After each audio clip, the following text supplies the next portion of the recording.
les chers amis Sagittaires, bienvenue sur la chaîne Le Tarot de la Transition. Je vous souhaite en pleine forme et surtout en bonne santé. Nous allons effectuer les tirages hebdomadaires pour la semaine qui va du 6 au 12 novembre. Je vous rappelle que mes tirages sont des tirages généraux. Ils peuvent ne pas correspondre en tout point à la situation que vous vivez actuellement. Donc s'il vous plaît, mes amis Sagittaires, ne prenez que ce qui résonne, ce qui fait sens pour vous et laissez le reste à côté. Allez, on va aller voir comment ça se passe cette semaine pour vous. On commence par l'oracle du peuple animal, bien entendu. On va aller voir quel est l'animal totem qui vous suit cette semaine et surtout quel est son message. Et nous avons l'éléphant ici qui nous parle avec ce petit signe-là, si vous arrivez à le voir, qui nous parle d'action. Ok. Qu'est-ce qu'il vient vous dire cet éléphant? Pour ceux qui me connaissent, hein, vous savez que je prends toujours le livre parce que je trouve dommage de passer à côté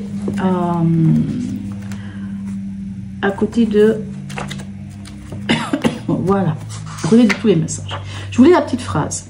Notre puissance n'est pas notre aptitude à détruire, mais à transformer en lumière ce qui peut éclairer le monde. C'est beau cette phrase, une magnifique phrase. On dit que s'il vient, c'est pour vous interroger sur la structure de vos initiatives. L'éléphant marche lentement, il fait un pas après l'autre. Se mouvoir demande de l'effort. C'est pourquoi il évite les mouvements inutiles, les allers-retours incessants. L'éléphant dans le tirage vient vous proposer de mener à bout ce qui vous tient à cœur.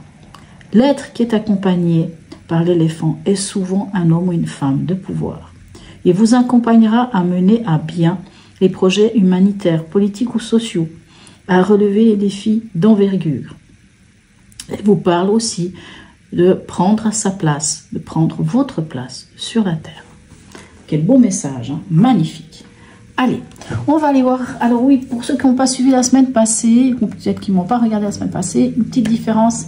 Ici, j'ai pris l'oracle d'Hildegarde pour avoir une, si vous voulez, l'ambiance ou l'événement de la semaine. Allez, on va aller voir ici. Qu'est-ce qu'on a comme message pour vous? Magnifique, arcane 13, libération et transformation. Ok, c'est une carte qui vous parle de vous libérer, de vous transformer, qui vous parle peut-être de faire le deuil de quelque chose, de mettre derrière soi quelque chose qui se termine, qui ne sert plus à rien, qui est obsolète, et d'aller vers quelque chose de nouveau. Hein. Bien entendu, pour ceux qui connaissent, c'est la chenille qui devient papillon. On se libère de quelque chose et on devient enfin soi-même. Hein. Ben, voilà. Les projets d'envergure, de prendre sa place aussi dans l'univers, ou ici sur Terre. On va aller voir votre état d'esprit cette semaine. Quel est-il? 4 de feu, as de calice. Donc 4 de bâton et as de coupe. Ok. Pour certains, vous allez mettre en place une structure solide, puisque avec un 4 de bâton, hein, on peut s'engager par exemple, et par rapport à un nouvel amour ici, parce que l'as de coupe, c'est par amour, pour amour et avec amour. C'est l'idée aussi, hein, c'est une coupe, donc ça pourrait être le Saint Graal. C'est tout ce qui fait vibrer votre cœur, que ça soit un nouvel amour, un nouveau potentiel, une nouvelle envie, peu importe de quoi il s'agit, mais c'est un renouveau. Alors pour certains, il peut s'agir peut-être d'une envie de s'engager ou de poser des bases solides sur quelque chose qui leur tient à cœur, tout simplement. Allez, on va aller voir votre défi de la semaine. Quel est-il? Messager de terre et page de calice. Ok. Messager de terre, c'est le cavalier de denier. Ok, votre défi, ça va être d'y aller. D'avancer. Et d'avancer vers quoi? Parce que ce page de calice, ça peut rejoindre ici l'as de calice. Hein. C'est vraiment l'idée d'avoir mis le doigt sur quelque chose qui fait vibrer votre cœur. Donc, vu que apparemment, autant dans votre état d'esprit que dans votre défi, il y a cette idée d'avoir mis le doigt sur quelque chose qui fait battre votre cœur, ça peut être une nouvelle idylle, bien sûr, un nouvel amour, peu importe, un nouveau projet, mais c'est quelque chose qui est important pour vous. Hein, qui peut même d'ailleurs vous mettre bien au niveau sentimentalement parlant, émotionnellement parlant. Hein, une nouvelle manière, en tout cas, de voir les choses. Et ici, notre messager de terre, il vous dit, allez-y, posez des bases concrètes. Parce que le 4 de feu vous parle aussi. On y va, on est armé, on sait comment y faire, on sait comment... Hein, vraiment, il y a une histoire de savoir-faire hein, avec ce messager de terre. On sait, en tout cas, on a les armes pour mettre en place quelque chose. Donc votre défi, ça va être quelque part, si je peux dire ça comme ça, c'est d'y aller et de mettre en place des choses concrètes pour, je ne sais pas de quoi il s'agit, ce qui vous tient à cœur. Émotionnellement, sentimental et ou relationnel, qu'est-ce qu'on a pour vous? Le 3 d'eau et encore le 4 de bâton que nous avons ici avec le 4 de feu.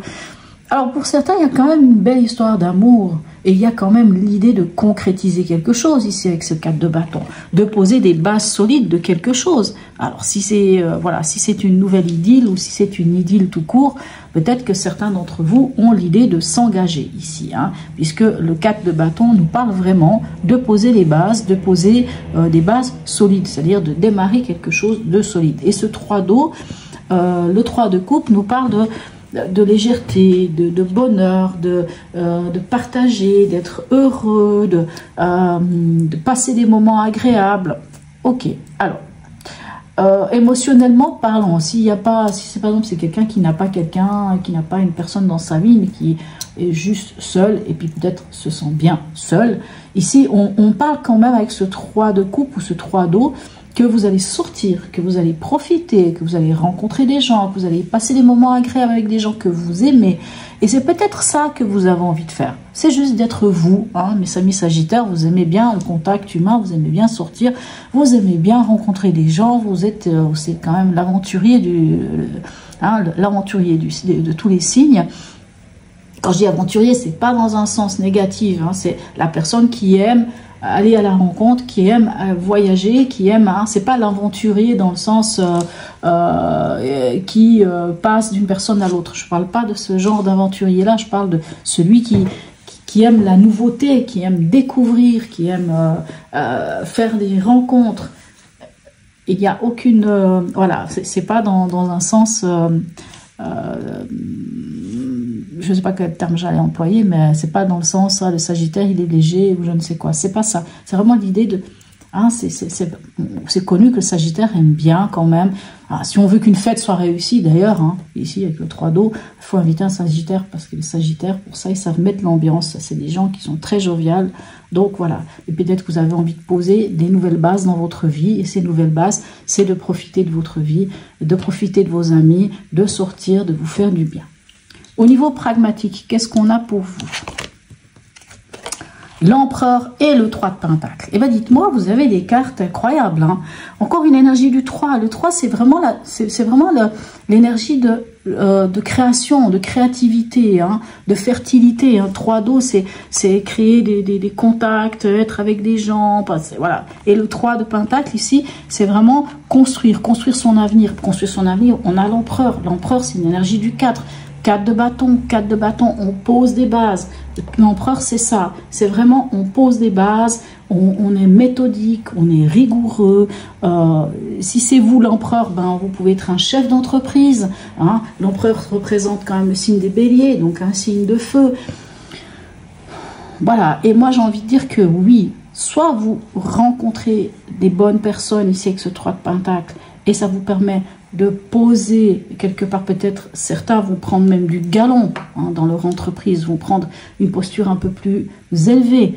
En tout cas, on sait que si vous êtes un empereur, on peut vous faire confiance. On voit que vous avez la capacité d'être un bon leader. Envoyez un peu cette énergie. En tout cas, c'est des cartes très très fortes et vraiment magnifiques. Allez, on en est où à la fin de la semaine pour vous? On a l'arcane 6 ici, qui nous parle d'amour, et le 10 de bâton. Alors, les amoureux, en tarologie, nous parlent pas tant d'amour.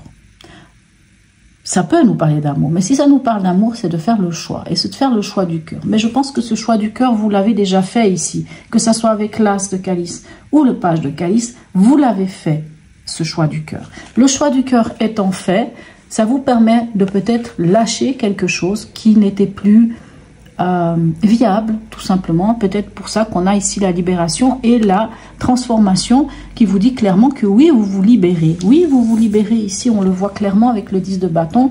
C'est tout ce qui était fardeau, tout ce qui était difficile, tout ce qui n'était pas possible, on le lâche. On le lâche et on passe à autre chose. Et ce 10 de bâton, c'est un 10. Donc un 10, c'est 1 plus 0. On repart sur un renouveau. Hein, on repart sur un as. Mais là, ce serait un as de bâton. Quelque chose qui vous passionne. Ok. Donc, vous voyez, cette carte de la transformation, elle est vraiment là.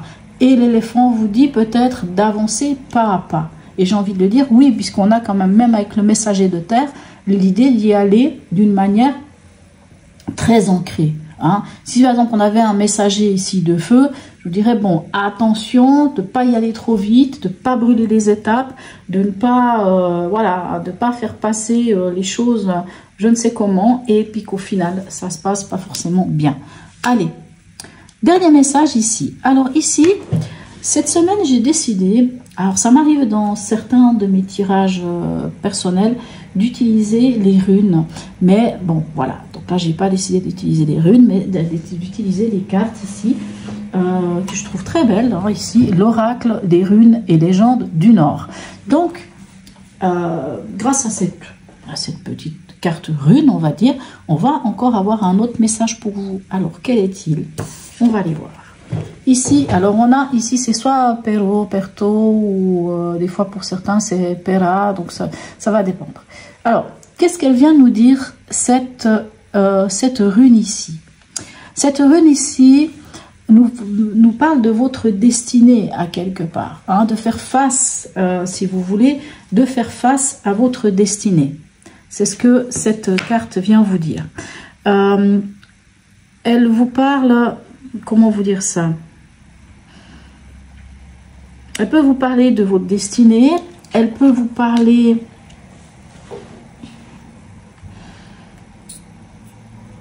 Moi, j'irais faire face à votre destinée, hein, puisqu'ici, on vous parle de vous libérer, de faire face à votre destinée. Votre destinée, c'est d'avancer, tout simplement. Hein. Ici, on vous parle des projets d'envergure. Et ici, cette carte peut vous parler de ça. Elle peut vous parler de... Comment vous dire? Elle peut vous demander de vous surpasser aussi, hein, quelque part. De vous surpasser, de dépasser quelque chose, un état, hein, ici avec la libération, de dépasser un état et d'aller, si vous voulez, vers votre destinée, si on peut dire ça comme ça. D'aller vers la prochaine étape de votre vie, qui est celle vers laquelle vous devez tendre. Plus ou moins, hein, on peut dire ça comme ça. Voilà, mes chers amis Sagittaires. En tout cas, sur ce, n'hésitez pas à me laisser un message, à liker, à partager, à vous abonner si ce n'est déjà fait. Sur ce, mes amis Sagittaires, je vous souhaite une très belle semaine et je vous dis à tout bientôt.